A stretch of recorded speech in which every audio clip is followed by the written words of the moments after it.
Mi nombre es Sofía, tengo 32 años y trabajo como enfermera en el Hospital General de la ciudad.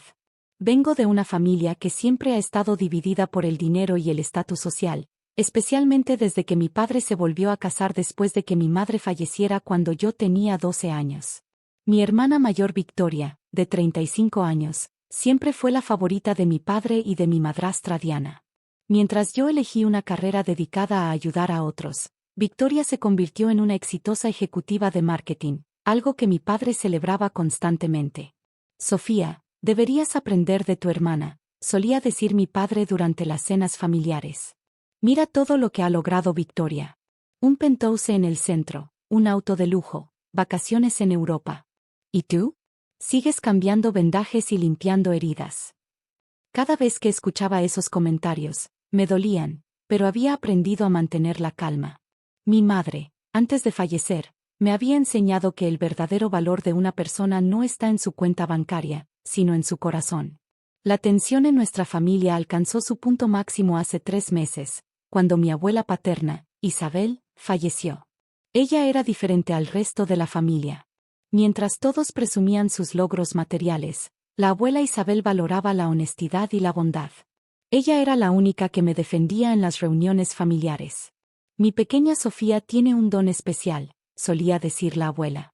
Ella ve el dolor de otros y lo alivia. Eso vale más que cualquier cuenta bancaria. El día que la abuela falleció, yo estaba de turno en el hospital. Recibí la llamada de Victoria. La abuela murió, dijo secamente.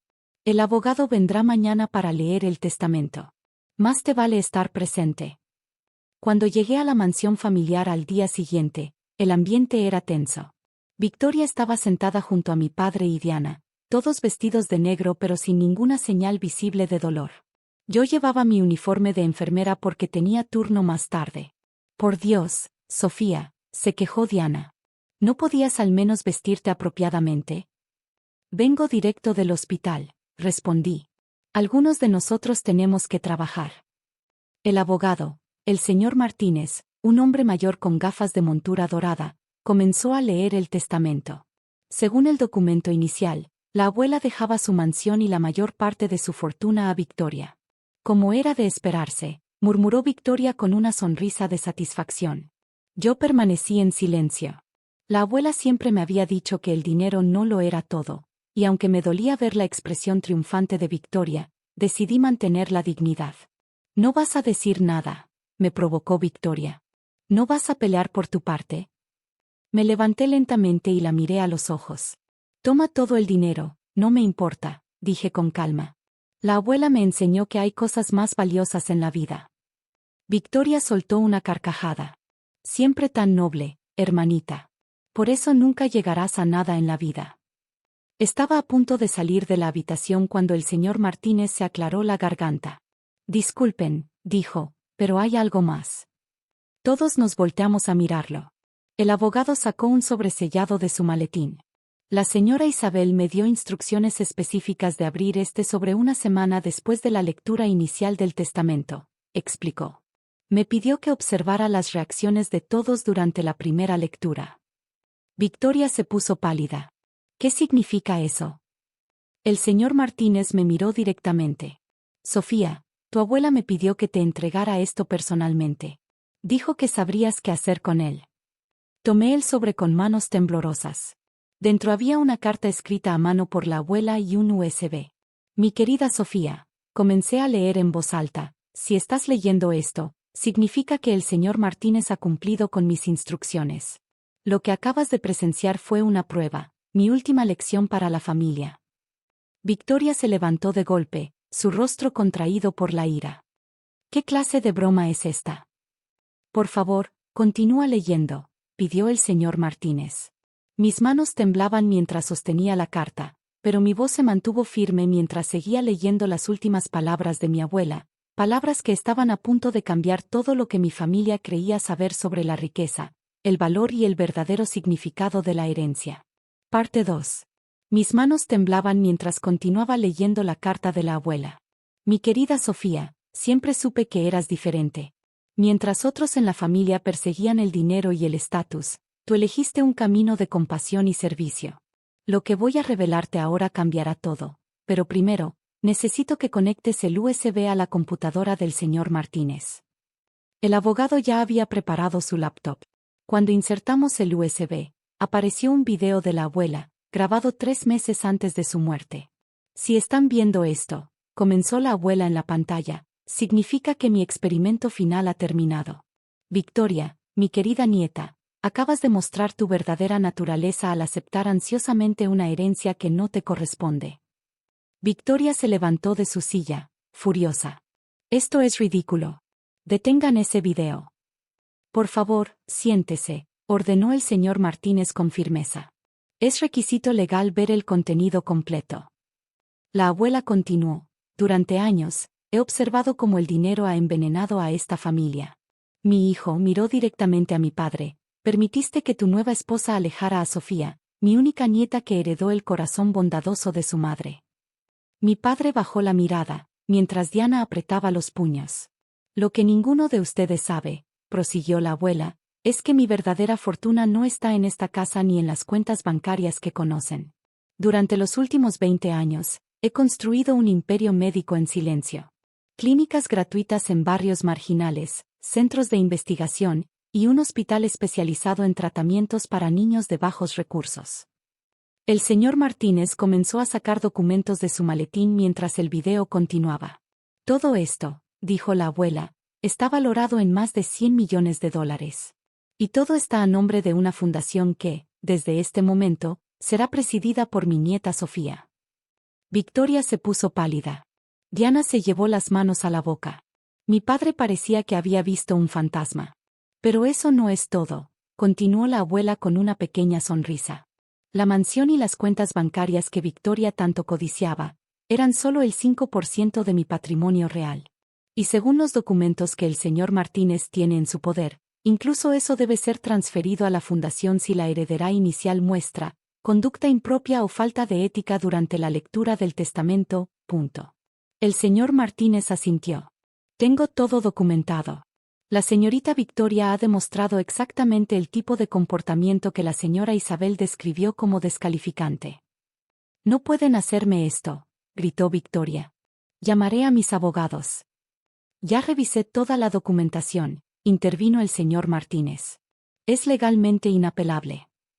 La abuela en el video continuó. Sofía, mi niña, sé que esto es una gran responsabilidad. Pero te he observado durante años. La manera en que tratas a tus pacientes, cómo gastas tu propio dinero en medicinas para quienes no pueden pagarlas, cómo trabajas horas extras sin cobrar. Eres exactamente lo que esta fundación necesita.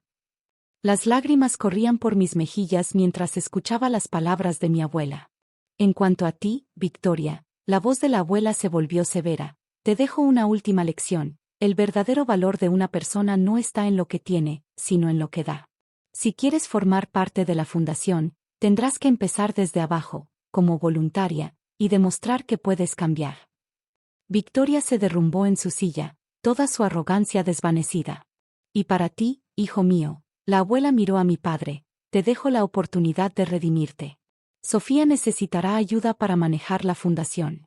Depende de ti decidir si quieres ser parte de algo significativo por primera vez en tu vida.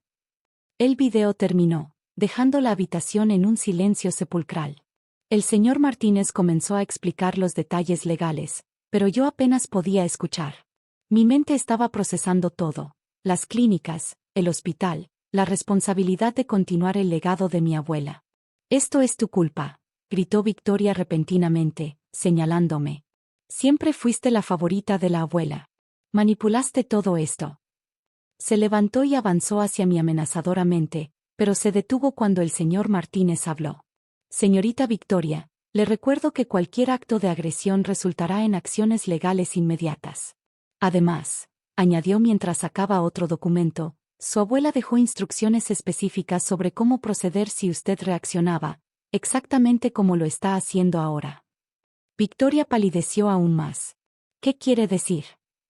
Según este documento, continuó el abogado, si usted muestra cualquier señal de agresión o intenta impugnar el testamento, perderá incluso su derecho a ser voluntaria en la fundación. Además, se activará una cláusula que la obligará a devolver todos los préstamos, que su abuela le ha hecho en los últimos 5 años. ¿Préstamos?, preguntó mi padre, confundido. Sí, confirmó el señor Martínez. La señora Isabel mantuvo registros detallados. El penthouse, el auto de lujo, las vacaciones en Europa, todo fue financiado por ella, bajo la forma de préstamos que pueden ser reclamados en cualquier momento. Victoria se dejó caer en su silla, derrotada. Todo su imperio de lujo y presunción había sido construido sobre la generosidad de la abuela, y ahora estaba a punto de desmoronarse. Me levanté lentamente, todavía procesando todo lo que había sucedido. Señor Martínez, dije con voz firme, ¿cuándo podemos comenzar a revisar las operaciones de la fundación? El abogado sonrió. Tu abuela dijo que preguntarías eso. Hay una reunión programada para mañana con todos los directores de las clínicas y el hospital. Pero antes. Sacó un último sobre de su maletín. Esto es personal, de tu abuela. Me pidió que te lo diera solo cuando estuviera sola. Tomé el sobre con manos temblorosas, sabiendo que contenía las últimas palabras privadas de mi abuela para mí. Palabras que cambiarían mi vida para siempre. Esa noche, después de que todos se fueron, me senté en el jardín de la mansión, el mismo lugar donde la abuela solía contarme historias cuando era niña. Con manos temblorosas, abrí el último sobre. Mi querida Sofía, si estás leyendo esto, ya sabes la verdad sobre mi legado. Pero hay algo más que necesitas saber, algo que solo compartí contigo porque veo en ti el mismo espíritu que tu madre tenía. Tu madre no murió por un simple accidente como todos creen. Ella estaba investigando casos de negligencia médica en hospitales privados, casos donde pacientes pobres eran rechazados o mal atendidos por no poder pagar. La noche del accidente, ella había descubierto evidencia que involucraba a algunas personas poderosas. Fue entonces cuando decidí usar mi fortuna de una manera diferente. Cada clínica que construí, cada hospital que fundé, fue en honor a tu madre y su sueño de una atención médica digna para todos. Cuando elegiste ser enfermera, supe que el espíritu de tu madre vivía en ti. Por eso te observé en silencio, viendo cómo ayudabas a pacientes necesitados con tu propio dinero, cómo trabajabas horas extras sin cobrar, cómo consolabas a familias en sus peores momentos. La fundación es más que edificios y dinero, Sofía. Es un legado de compasión y justicia. Úsalo sabiamente. Con todo mi amor, abuela Isabel. PD. En la caja fuerte detrás de mi retrato, encontrarás el archivo completo de la investigación de tu madre. Ahora tienes el poder y los recursos para terminar lo que ella empezó. Lágrimas corrían por mis mejillas mientras doblaba la carta. Todo tenía sentido ahora, la insistencia de la abuela en que estudiara enfermería, su apoyo silencioso, las preguntas sobre los hospitales donde trabajaba. Los días siguientes fueron un torbellino de actividad. La reunión con los directores de las clínicas me mostró el verdadero alcance del imperio médico de la abuela: 15 clínicas gratuitas en barrios marginales, 3 centros de investigación médica, y un hospital pediátrico especializado. Una semana después, Victoria apareció en mi oficina en la fundación. Se veía diferente, sin maquillaje, vestida simplemente, con ojeras bajo los ojos. He vendido el penthouse, dijo sin preámbulos. Y el auto. Estoy devolviendo todo lo que la abuela me prestó. La miré en silencio, esperando. Tenías razón, sabes, continuó. Sobre que hay cosas más importantes que el dinero. Yo, quisiera ser voluntaria. De verdad. Empezar desde abajo, como dijo la abuela. El programa de voluntarios comienza a las 6 de la mañana, respondí. Hay que limpiar, ayudar a los pacientes, hacer trabajo administrativo, no es glamoroso. Lo sé, dijo, y por primera vez en años, vi sinceridad en sus ojos. Estoy lista. Mi padre también dio un giro inesperado. Un mes después de la lectura del testamento, lo encontré revisando los archivos de la investigación de mamá. Todo este tiempo, murmuró, pensé que había sido un accidente. Debí haber hecho preguntas, debí haber investigado. Aún podemos hacer justicia, le dije. La fundación tiene los recursos y la influencia necesaria. Se quitó las gafas y se limpió los ojos. Tu madre estaría orgullosa de ti, Sofía. Y yo también lo estoy. Diana decidió separarse de mi padre poco después, cuando se dio cuenta de que la fortuna que esperaba heredar nunca llegaría. Nadie la extrañó. Un año ha pasado desde entonces. La fundación ha crecido. Abrimos 5 clínicas más y un nuevo centro de investigación. Victoria trabaja como coordinadora de voluntarios, y resulta que es excelente motivando a otros a ayudar. Mi padre dirige el departamento legal, utilizando sus contactos para proteger los intereses de los pacientes de bajos recursos. En cuanto a mí, sigo siendo enfermera. Dirijo la fundación, sí, pero 3 días a la semana me pongo mi uniforme y trabajo en las clínicas. Como decía la abuela, el verdadero valor está en lo que damos, no en lo que tenemos. La investigación de mamá también ha dado frutos. Hemos expuesto varios casos de negligencia y corrupción en el sistema de salud privado. Algunos hospitales han sido multados, otros reformados, y varios médicos corruptos han perdido sus licencias. Hace poco, mientras atendía a una niña en una de nuestras clínicas, su madre me preguntó por qué alguien con tanto dinero seguía trabajando como enfermera. Le mostré la foto que mantengo en mi escritorio, mi madre, la abuela y yo en el jardín de la mansión, todas sonriendo. Porque la verdadera herencia, le dije, no es el dinero. Es el legado de ayudar a otros. La abuela tenía razón. El testamento secreto no solo cambió nuestras vidas, cambió quienes éramos como personas. Victoria aprendió humildad, mi padre encontró redención, y yo encontré mi propósito. Cada noche, antes de irme a casa, paso por el retrato de la abuela que cuelga en el vestíbulo principal de la fundación. En él, ella sonríe con ese brillo travieso en los ojos, como si supiera que su último acto de amor transformaría no solo a nuestra familia, sino las vidas de miles de personas necesitadas. Gracias, abuela, susurro, y juro que a veces, cuando la luz del atardecer entra por las ventanas, su sonrisa se hace más amplia.